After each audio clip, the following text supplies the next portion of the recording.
the alternate history of Homefront Revolution, America is on its knees, utterly dominated by a foreign invader, its landmarks destroyed, its resources pillaged, its people subjugated. This unsettling future makes for an evocative, ambitious premise, but the resulting shooter can't quite live up to that potential, in part because it suffers from a larger than average number of mild but persistent technical issues. In the interest of providing a fair and thorough review, we've decided to hold our final verdict until I've had more time to test the game on Xbox One and PC, as I've spent the majority of my time playing on PS4.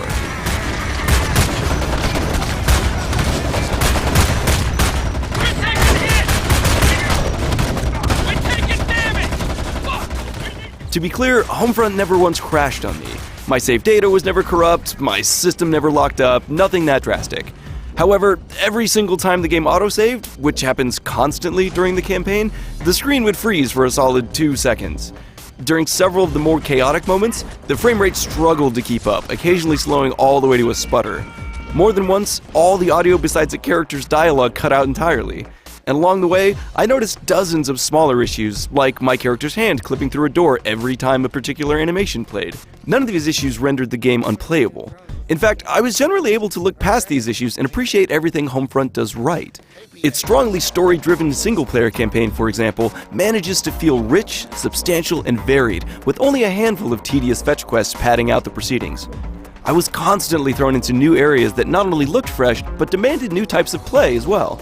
After starting in a severely bombed-out section of Philadelphia, which hero Ethan Brady seeks to liberate from the fictional Korean People's Army, I eventually ended up in a sunny, tree-lined neighborhood, a foggy wasteland filled with toxic gas, and a massive Arkham City-style prison. The narrative guiding you through all these areas is predictable and borderline jingoistic at points, but the shooting mechanics are punchy and enjoyable in a very Far Cry kind of way.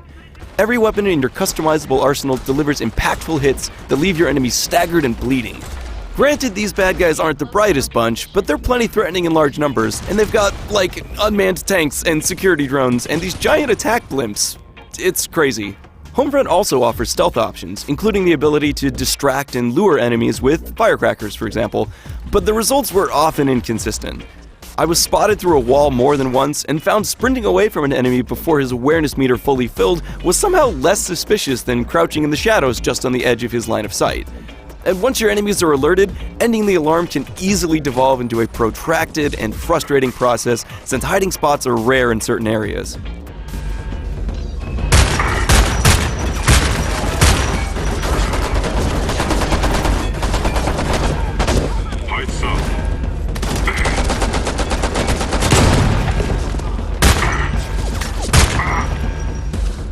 While the campaign gives you plenty of ways to use all these tools, for better or worse, the completely separate co-op campaign offers only 6 missions total. You can replay them at any of 3 different difficulty levels, but even then, most missions can be completed in roughly 10 to 15 minutes. And unlike the campaign, you can't choose which weapons and attachments you acquire as you progress. Instead, you must blindly purchase a loot crate with random unlocks.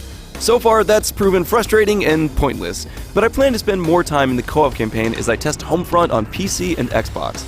Check back later this week to see if the ambitious premise and robust campaign are enough to compensate for the game's technical shortcomings and mixed mechanics.